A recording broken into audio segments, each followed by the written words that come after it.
At what point do you get tired of hearing me complain about the rain? This has been an event. We've lived here on this land for 17 years, and it has never been this wet. I was talking with Jesse the log hauler, who's lived out here his entire life, and he said it has never been this wet his entire life. I would like to just get something else going on here and show you guys a day in the life, but man, we're under flood warnings. We're not flooding here because we set high up on a ridge, but my land is just soaked. I have firewood where the lower rungs are underwater. If you recall our last video, I showed you how wet it was. It has gotten wetter.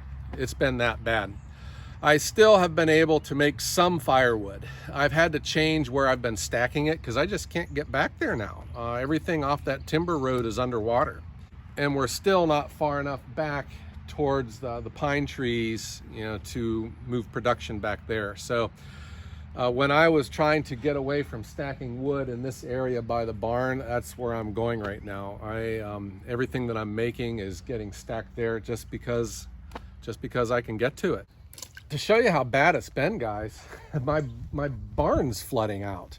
This has never happened. So I went ahead, because all this waste is getting washed down onto our pavement, I've built a levee to keep the water out of my barn. So I'm channeling this water, out into the yard here. And this is just, this is my driveway. So these are the challenges that we're dealing with. I came from a 22-year career of sitting in an office, and this obviously was nothing I've ever had to deal with, number one, but obviously I'm having to deal with it because this is a once in 100-year weather event. The other challenge is too, the county fair is going on, and it's underwater, it's mudded out. I am fortunate, I think, of the time of year that this has hit. When I look back, I keep track of all my sales on a spreadsheet, and July has traditionally been my slowest month. And okay, so this rain has hit right during my slow month. So I'm not really delivering as much firewood as I normally do, but this is when, I make a lot of firewood. I had a moderately productive week despite the rain. I would just work in between the raindrops. But I am now into this portion of my logs where I got these big logs that are coming up, and this has to be done with my saw and the Eastonmade splitter. I was supposed to have a log truck delivery this week, but they can't get the wood out of the woods. It's just too wet. Come on back here, I'll show you the water problems. The water's up to the bottom of my pallets, and I'm starting to see now, that water is getting onto the lower course of some of my logs there. That'll dry out. That stuff's not for sale for a while, but this is nothing I've ever had to deal with before. So if I'm looking for a silver lining to all this, this is the slow time of the year for us, and we are going to be planning a vacation here in the future, and that always corresponds with the slow time of the year. But I wanted to make an offer out there for anyone. We might be planning a vacation out to the Boston, Manchester, New Hampshire, Portsmouth area. And if any of you guys, or if you know of anyone out there that has a professional woodlot, selling firewood, send me an email. Maybe we can pay you guys a visit while we're out on vacation, and maybe we can put one of our videos up and show your wood yard on this channel. I think that would be kind of cool. So if you know of anyone out there, or if any of you guys are watching this, shoot me an email. You can find my email through the channel information. I still want to be productive, and I'm not going to be making firewood today. It's just too wet, but I thought, this is a good time of any to do some maintenance to the Japa. So what I'm going to do, and there's been a lot of you guys asking about the chain and how do you change the chain. So I'm going to do a swap on my chain. I'll show you how we do that. The other thing I want to try and do, the conveyor, and this is and this happens during the break-in. This is a new 14-foot conveyor. The belt stretches after it's in service for a while, And I have noticed that when I am slowing this conveyor down and the wood's going up slower and it allows a lot of extra wood to get onto it, it is starting to slip. So I need to tighten the belt up on this, and we do that on the far end. So I thought I'd show you guys how we tighten the belt on one of these conveyors. You know, there is that big debate, and I don't know what the answer is about chain versus belt conveyor. From my experiences, at least with this, I think it works fine. You know, they work fine in the winter. I've never really had any trouble with it, but what I got to do now is tighten this up and get it to track straight, but be tight enough so that it can handle a heavy load. All right, let's come around to the other side. Let's get this chain changed. This is a 15-inch barn chain, and this is just standard Oregon stuff. I got the box. This is the size chain that goes on this machine. And it's nothing exotic. It's nothing that, you know, it's hard to find. Any saw shop would have this. So this really just works just like a chainsaw, guys. It's covered in oily chips right now, but we can get this cleaned off. It's just 2 bolts here, and I got an adjuster on this side. It's a hex head. So we'll just go ahead and take this off. I'll show you how it comes off. This works with a 13 millimeter ratchet.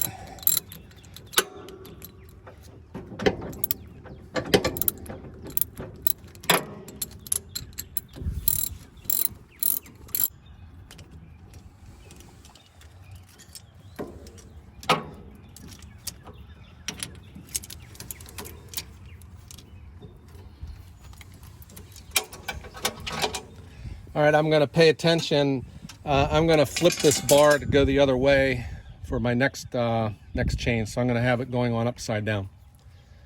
The adjuster works with a number 4 hex, and I'll just loosen this up a little bit.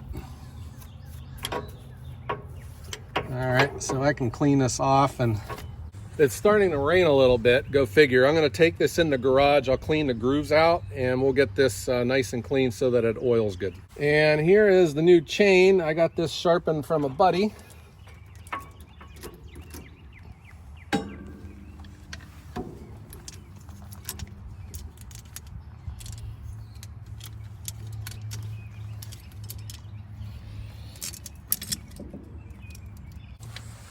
And I'll put the bolts back in with the oiler. It's starting to rain, guys. I would have showed you me cleaning off that oiler too. Trying to get this done. My back's getting a little wet. Okay, here's my number 4 hex, and I'll just tighten this up.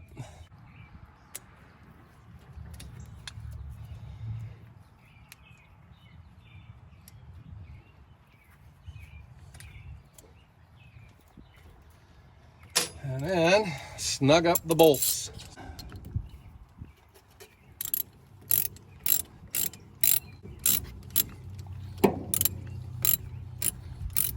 And there you go. Tight chain, and we're ready to go when it dries out. Changing the chain, pretty uneventful. It's really just like a chainsaw. Instead of, you know, 2 nuts, it's got 2 bolts and the adjuster, and then just make sure you put your chain on the correct direction. It doesn't cut very good if you put it on backwards. Okay, now in between raindrops, let's go ahead. I'm going to lower this conveyor, and we're going to tighten up the belt on it. All right, I just got to get it down to where I can see it. The adjustment is on this end of the conveyor. So this drum adjusts, it will pull towards me. That tightens the belt. But you got to tighten each side the same, otherwise the belt's going to track in the wrong direction. So in order to effectively adjust our belt, I need to start the engine up, and this thing can just spin. This would be the day I would change the oil in this, because it is getting due, but there's a big puddle of water next to it, and I just don't feel like messing with it right now. I'm tired of being wet. So let's take this cover off the engine. You know, they say that these engines are weatherproof. I still keep it covered. Before I started covering it, it wouldn't start one time, and somehow water got into the ignition and it blew the fuse. So ever since then, I keep the cover on. I always check the oil, not just to make sure there's oil in it, but you never know. Water could have got down inside the engine, and you know, you don't want to have water in there when you're running this.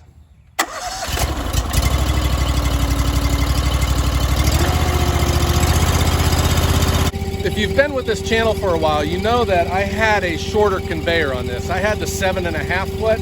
This is the 14 foot when we did our upgrades back in the winter time. And the other upgrade was this has a variable valve on it, so I can control the speed that the conveyor runs. And that's what I was saying, you know, when you have one of these conveyors, especially with these rubber ones, because you can make these really fly and it shoots the wood out pretty far. You learn when your pile gets real tall, you back the speed off on your conveyor and it slows it down. And that's when I was finding my belt starting to slip, because when I'm splitting wood, it's going up the conveyor slower, and it was just getting real heavy, especially with the yoke, and it was making the belt slip. And so right now we're gonna tighten it up. I'm gonna go ahead and put some lube on this. Just so it goes easier.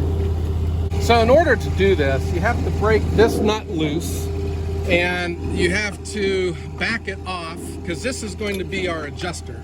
And you have to do it to both sides.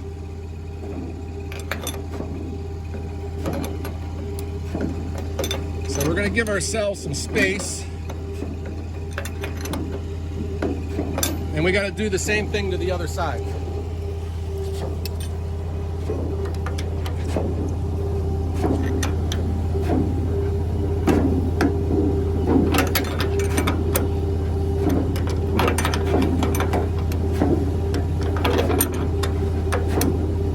You can see it's tracking a little bit to this side anyways, so it's not setting center on the drum.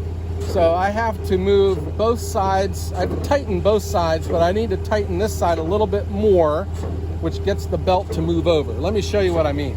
So I use the channel locks to hold the shaft, and then this tightens it, which makes this push the drum forward.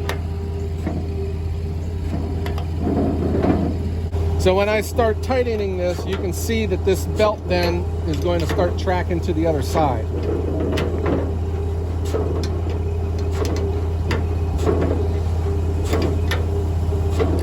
So now I got to tighten this side and try to get this back into the center.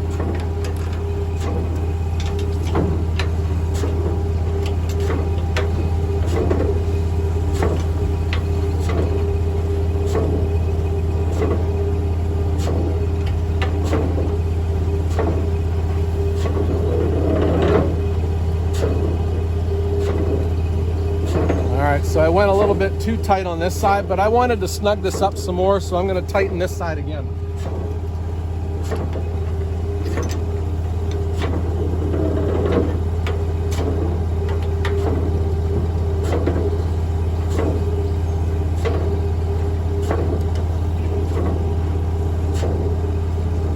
How's that look, guys? Are we tracking straight? Oh, we're starting to move over a little bit. I think we're good though. But I got it tightened. I tightened it up about a good 2 turns, and now I got it tracking straight, so I think we'll be in pretty good shape. So now I just got to snug down the lock, and then we are good. And then snug this one down. And of course it's starting to rain again, but at least I got a couple things done. I got my chain swapped, and I got my conveyor tightened up. So we're gonna be in good shape. Once all this dries out, I can get the live deck loaded up and we can get busy making firewood again. And that's what we got going on with the wood yard today, guys. I hope you enjoyed all this, and I hope that this helped out some of you guys that was really wanting to see that chain and how it gets changed out. And then it's pretty cool that we got to tighten up this conveyor. If you haven't done so, please hit the like button. That'll help us get through all this weather. And then if you haven't done so, subscribe to the channel. We post videos every Wednesday and Sunday. And finally, check out our online store for our company shirts and our YouTube shirts and stickers. All proceeds go to my daughter to help her pay for her college. She's the camera girl after all, and is putting up with this rain as much as I've been. I hope that everyone has a great day.